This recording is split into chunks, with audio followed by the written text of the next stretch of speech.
அனைவருக்கும் வணக்கம். இந்த உலகத்துல பணமே பிரதானம் எல்லாருக்குமே. அது இயல்பாக மாறி போச்சு. பணம் குணம் அப்படின்னு பார்த்தா பணம் தான் இன்னைக்கு ஆதிக்கம் செலுத்துது. இந்த பணத்தை யார் விரும்பாம இருக்காங்க? எல்லாருமே விரும்புறாங்க. இந்த பணத்தை நம்ம விரும்புறோம், ஆனா பணம் நம்மளை விரும்புதா? அந்த சப்ஜெக்ட் யாருமே தெளிவுபடுத்தல. ஆனா பாண்டிச்சேரியில அரவிந்தர் ஆசிரமத்துல அன்னை அரவிந்தருடைய டிவோட்டி கர்மயோகி அப்படின்னு ஒரு மகான், அவரு சில சிறப்பான விஷயத்த சில புத்தகங்கள் மூலம் பகிர்ந்திருக்காரு. அதுல ஒண்ணு, இந்த பணத்தை நம்ம எப்படி விரும்ப வைக்கிறது அப்படின்னு அவங்க தான் சொல்லியிருக்காங்க.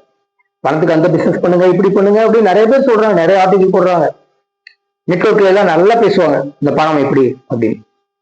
ஆனா பணத்தை நம்ம விரும்புறோம், பணம் நம்மளை விரும்புதா அப்படின்னு ஒரு கேள்வி. அது விரும்பல. ஏன் விரும்பல? அது ஒரு 18 அம்சங்களை அந்த பணம் மனசுல வச்சிருக்கு. பணம் ஒரு ஆளா வச்சுங்களேன், இப்போ மகாலட்சுமி பணம்னு சொல்றோமோ, குபேரல பணம்னு சொல்றோமோ, அந்த மாதிரி ஒரு அமைப்பா வச்சுங்களேன்.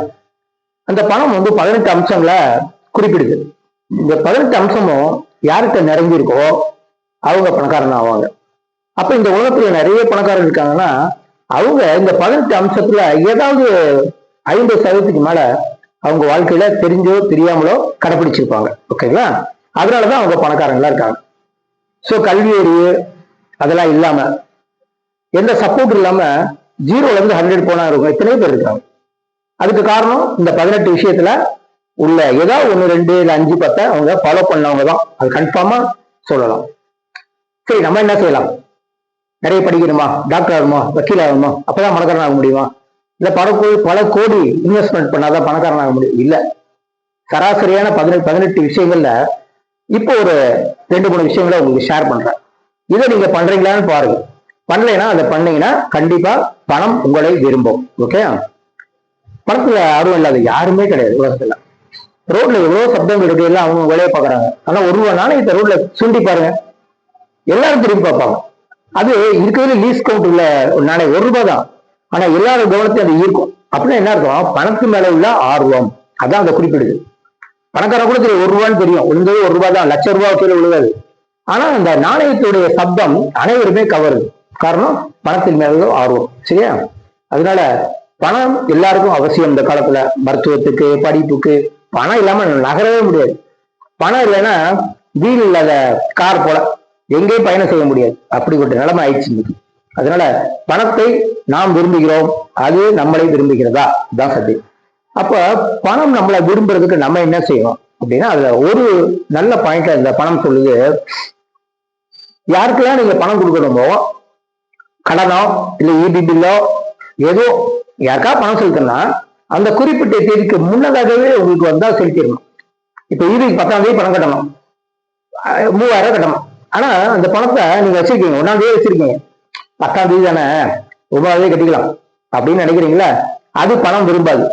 ஏன்னா பணம் உங்களுக்கு 1ஆம் தேதி வந்துச்சு இல்ல, அந்த 1ஆம் தேதி அந்த பணத்தை நீங்க அனுப்பிச்சிட்டீங்கன்னா அந்த பணம் என்ன பண்ணுது? ஓ, முன்னாடியே நம்ம அனுப்பிச்சிட்டோம், இப்ப நம்ம நடமாட போறோம், எல்லா இடத்துக்கும் போறோம், கை மாறி நம்ம அடுத்த இடத்துக்கு போறோம், பரவாயில்ல நம்ம முன்னதான் அனுப்பிச்சு நம்மளை நல்லா நடமாட வைக்கிறான் அந்த ஆளு அப்படின்னு சொல்லிட்டு அது மகிழ்ந்து உங்களுக்கு பண வரவை ஏற்படுத்தும். தான் டெக்னிக். நம்ம மேலோட்டமா பேசுறோம். நீங்க அந்த செயலை செஞ்சா யாருக்கு பணம்? வீட்டு வாடகை கொடுக்கணும், 10,000 கொடுக்கணும், 5ஆம் தேதி கொடுக்கலன்னா வீட்டுக்காரங்க கத்துவான். ஆனா உங்களுக்கு 27ஆம் தேதி பணம் வந்துச்சு, அதை நீங்க பத்திரமா வச்சு 4ஆம் தேதி கொடுக்கணும் அவசியம் இல்லை. 27ஆம் தேதி நீங்க அவர்கிட்ட பணம் கொடுக்கணும். ஐயா எங்களுக்கு பணம் இன்னைக்கு வந்துச்சு, அதனால உங்களுக்கு கொடுத்துட்டேன், இந்தாங்க அப்படியே கொடுத்துட்டீங்கன்னா அவர் சந்தோஷப்படுவாரு, பணமும் சந்தோஷப்படும். இது ஒரு டெக்னிக். 18ல இது ஒண்ணு. ஓகேங்களா? 2வது, கணக்கு இருக்குன்னா பணத்துக்கு பிடிக்கும். டெய்லி நீங்க கஞ்சத்தனம் பண்ண வேணாம், ஊதாரிய செலவு பண்ண வேணாம், எப்படி இருந்தாலும் சரி. ஆனா அன்னைக்கு உள்ள வரவு செலவு, இன்னைக்கு 1000 ரூபாய் கையில இருந்து செலவு பண்ணீங்கன்னா வீட்டுல எழுதுங்க, இன்னைக்கு பஸ்ஸுக்கு 100 ரூபாய், டிஃபன் 5 ரூபாய், இல்ல ட்ரிங்க்ஸ் 5 ரூபாய், ஏதாவது ஒண்ணு. அன்னைக்கு கணக்கை நீங்க கண்டிப்பா அதை வச்சு நீங்க சிக்கனம் பண்ணுங்க, சேர்த்து வைங்கன்னு அந்த டாபிக் கிடையாது. நீங்க செலவு பண்ண பணத்தை கணக்கு எழுதணும். யாருக்கும் காமிக்கணும் அவசியம் இல்லை. நீங்க பேச்சுலர் இருக்கீங்க, தனி மனிதனா இருக்கீங்க, ஆனா கணக்கு எழுதணும். கணக்கு எழுதினால் பணத்துக்கு ரொம்ப பிடிக்கும். அக்கௌண்டபிலிட்டி இத மார்வடிஸ் ரெகுலரா பண்றாங்க.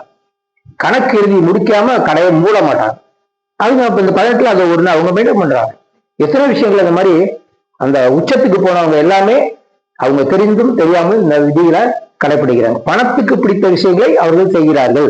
ஓகே, அப்ப முதல்ல நம்ம என்ன பாயிண்ட் சொன்னோம்?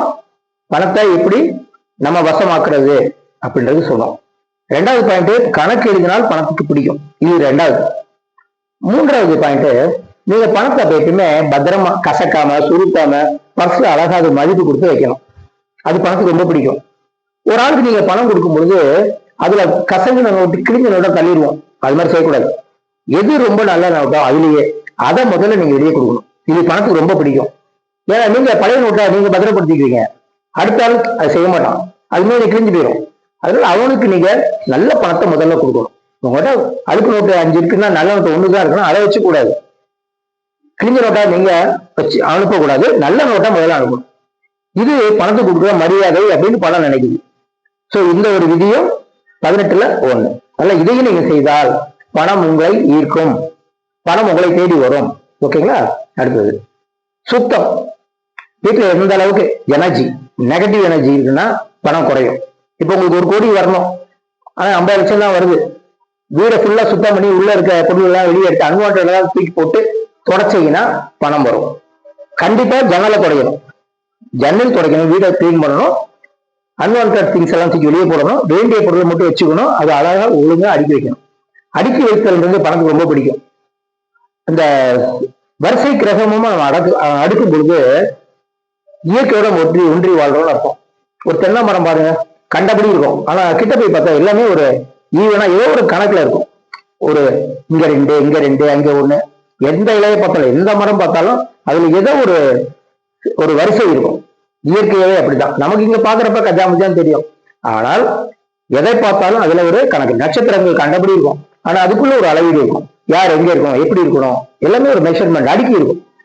நவகிரகங்கள் அமைப்புல அந்த வரிசை கிரகமா இருக்கும். அதுல வீட்டில் உள்ள பொருட்களை நாம் அடுக்கி வைத்தால் அது பணத்துக்கு ரொம்ப பிடிக்கும். வீட்டை சுத்தம் செய்தால் பணத்துக்கு ரொம்ப பிடிக்கும். சோ சுத்தம் என்பது சோறு போடும் அந்த காலத்துல பழமொழியே சொன்னாங்க. நமக்கு சோறு இல்லை, இன்னைக்கு நிறைய பணம் வேணும். அதனால நம்ம வீட்டுல உள்ள எங்க வசிக்கிறோமோ பிசினஸ்னா பிசினஸ் பிளேஸ தொடச்சு சுத்தமாக்கி நம்ம ஒவ்வொரு நாளும் அதை பராமரித்தால் பணம் நம்மை தேடி வரும். அதாவது இந்த மாதிரி 18 விஷயங்கள் இருக்கு. நம்ம அடுத்த பகுதியில மற்ற விஷயங்களை பார்த்து எதெல்லாம் நம்மளால் பண்ண முடியுமோ அதெல்லாம் பண்ணா அந்த பணம் நம்மளை தேடி வரும். நாம் பணத்தை தேடி போவோம், நம்ம தேடி போவோம், அது நம்மளை தேடி வரும். ரொம்ப சீக்கிரமா கனெக்ட் ஆயிடுவோம். ஓகேங்களா? அந்த 18 விதியில் நம்ம எதுவுமே பண்ணலைன்னா நம்ம எப்பவுமே பணத்துக்கு கஷ்டப்படுவோம். நமக்கு போதிய பணம் இருக்காது. நீ பெரிய பிறப்பிலேயே பணக்காரனா இருக்கலாம், ஆனா உங்களுக்கு வறுமை இருக்கும். எப்படின்னா அதை சாப்பிட கூட உங்களால முடியாது, அனுபவிக்கவே முடியாது, அப்படி ஆயிடும். சோ பணம் வேண்டும், அதை அனுபவிக்க வேண்டும், வாழ்க்கையை வாழ வேண்டும். அதற்கு பணம் மிக அவசியம். அந்த பணத்தை பெரும் வழிகளும் அதை ஈர்க்கும் முறைகளும் தான் கர்மயோகர்கள் நிறைய பேசியிருக்காங்க. அதில் உள்ள சில பாயிண்ட்ஸ் தான் நான் உங்களுக்கு பேசியிருக்கேன்.